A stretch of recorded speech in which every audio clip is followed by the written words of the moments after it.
Rift within the Mahagathbandhan has been deepening just days ahead of the Bihar Assembly elections. Hours after Hemant Soren's Jharkhand Mukti Morcha announced that it would not contest the elections, the party launched a sharp attack on its India bloc partners, the RJD as well as the Congress. JMM claims that its alliance partners misled and kept it in dark, accusing the RJD of betrayal and the Congress of refusing to take a stand in their favor. The Congress, however, has distanced itself, saying that RJD leader Tejasvi Yadav is solely responsible for coordination within the alliance.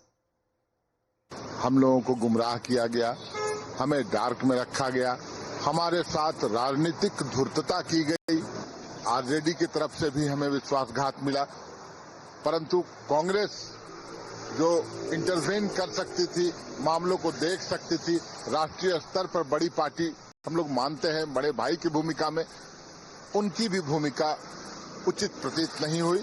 तो फिर अब आगे रास्ता तय करेगी हमारी party, हमारे नेता तय करेंगे कि आगे कैसे राजनीतिक सफर तय करना है, किन लोगों पर भरोसा करना है, गठबंधन आगे चलाने का औचित्य है नहीं है, क्या कुछ है।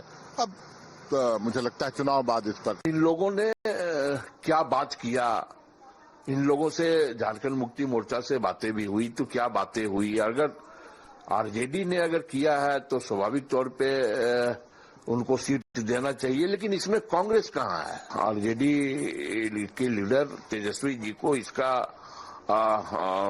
अध्यक्ष चुना गया था कि कैसे वो गठबंधन के अंदर तमाम चीजें ऑल इज वेल हो, सामंजस्य बने।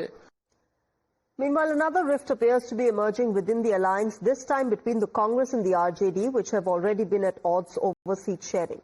In what is being seen as a snub to Tejasvi Yadav's ambitions of becoming the alliance's chief ministerial face, Lok Sabha MP from Purnia, Pappu Yadav, who is an ally of the Congress, has reached out to Nitish Kumar. Pappu Yadav has made a startling claim, asserting that the chief minister will quit the NDA after the elections and that only the Congress can truly acknowledge his contributions. BJP और चिराग जी का जो जुगलबंदी चल रहा है और अभी तक नीतीश जी एक साथ गए ही नहीं, नीतीश जी को अलग थलग करके ये लोग स्ट्राइक रेट में लगे हुए हैं, तो बचेगा ही लोग। नीतीश जी चुनाव के बाद आपको लगता है कि इन लोगों के साथ रहने वाले हैं? चिंता मत कीजिए। क्या लग रहा है, लीड करेंगे? हाँ, लीड करेंगे वो। नीतीश जी को सिर्फ कांग्रेस से सम्मान देगी, आप चिंता मत कीजिए। तो ये बात तो अमित शाह जी के द्वारा स्पष्ट किया जा चुका है कि अगले मुख्यमंत्री नीतीश कुमार जी नहीं रहेंगे। उन्होंने जो बात कही है ऑन रिकॉर्ड कि इसका फैसला यानी मुख्यमंत्री का जो फैसला है वो चुनाव के बाद जो विधायक जीत कर आएंगे और तमाम दल के लोग बैठकर उसका फैसला करेंगे। इसका मतलब है कि आने वाले समय में नीतीश कुमार को किनारे करने की पूरी साजिश और पूरा षड्यंत्र रचा जा चुका है। So viewers, the entire JMM episode, along with the emerging rift between the RJD and the Congress, remember, comes at a time when the Mahagathbandhan has been struggling to resolve its seat-sharing differences. With all alliance partners having named their candidates, the opposition has fielded 252 contenders for the 243-seat election, setting the stage for direct clashes between India allies in at least 9 constituencies. Let's get you a closer look at the number of candidates fielded by each Mahagathbandhan partners. Those are visuals. Those numbers are on your screens. Look at this. RJD has 143 candidates that have been fielded. The Congress is at 61. Then comes in CPIML at 20. VIP is fighting at 15 seats, while CPI is at 9 seats and CPIML has 4 candidates. So clearly, within the alliance as well, they're fighting each other on at least 9 seats while they battle it out against the NDA in the Bihar elections. Now remember, the Congress party has admitted that there are differences in the alliance, but it is confident of ironing them out and emerging victorious in Bihar. NDA, meanwhile, has mocked the infighting in the Grand Alliance, saying that it shows that the Mahagathbandhan is not an alliance based on ideology, but a tie-up based on self-interest. देखिए, BJP तो अपने घर की फिक्र करे, NDA की फिक्र करे, उसको जरूरत नहीं है। उनको तो खुश होना चाहिए कि महागठबंधन में अगर इस तरह का कोई कंफ्यूजन है तो उसका फायदा उनको मिलने वाला है।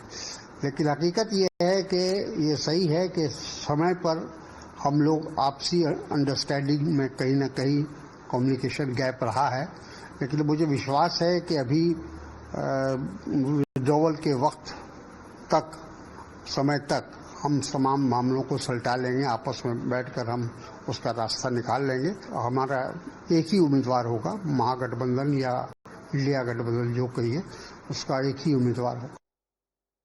कांग्रेस और राजद या इंडिया के जो लोग गठबंधन में हैं, सब अपने निजी स्वार्थ से हैं। जब गठबंधन में जब एक नहीं हो सकते हैं, तो अगर किसी कारण से मौका आपको मिल गया तो सरकार बनाने में भी तक्कल बक्कल कीजिएगा, कहीं कोई आशा नहीं रहेगी। आज सरकार बनेगी, कल टूटेगी, परसों होगा, अस्थायित्व की बात होगी। और जब तक अस्थायी सरकार नहीं होगी तब तक किसी भी राज्य और देश का विकास नहीं होता है। और ये संभव हमारा एनडीए से ही है, और एनडीए की सरकार बनेगी, राज्य की सेवा होगी। डबल इंजन की सरकार चल रही थी, डबल इंजन सरकार और रफ्तार पकड़ेगी। महागठबंधन बिहार में समाप्त हो चुका है। लोकसभा के वक्त में एनडीए अलायंस खत्म हो गया था। विधानसभा का चुनाव आते आते महागठबंधन में महाफूट हो गई है। जेएमएम को इन्होंने दूध में मक्खी की तरह निकालकर फेंक दिया है।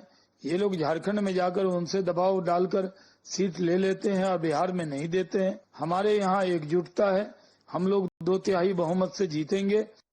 All right, let me go across to my colleague Ranjita, who's getting us more on this. Ranjita, महागठबंधन ये repeatedly deny कर रही है कि रिफ्ट नहीं है और जो डिफरेंसेस है वो सॉर्ट आउट हो जाएंगे, बट जेएमएम ने आरजेडी को ब्लेम किया है, ये भी बोला है कि धोखा हुआ है हमारे साथ। वो एनडीए के खिलाफ तो लड़ ही रहे हैं, पर आपस में भी लड़ाई जारी है। बिल्कुल, देखिए महागठबंधन में देखिए अभी अब पहले चरण का चुनाव नजदीक आ गया है, लेकिन सीट शेयरिंग में जितना माथा पुटौल दोनों ही पार्टियों में, चाहे वो राजद और कांग्रेस की बात की जाए या कांग्रेस और सीपीआई की बात की जाए, एक दूसरे के खिलाफ उम्मीदवार उतार दिया है और एक नई लड़ाई जो है वो जेएमएम के साथ शुरू हो गई है। जेएमएम ने शुरुआती तौर पर उन्होंने 12 सीटें मांगी थी और राजद ने कहा था हम सिर्फ 2 सीटें आपको दे सकते हैं। अंत में वो 2 सीटों पर भी सहमति नहीं बन पाई और यही वजह है कि कहीं ना कहीं जेएमएम के जो कार्यकर्ता है और नेता जो है वो नाराज है।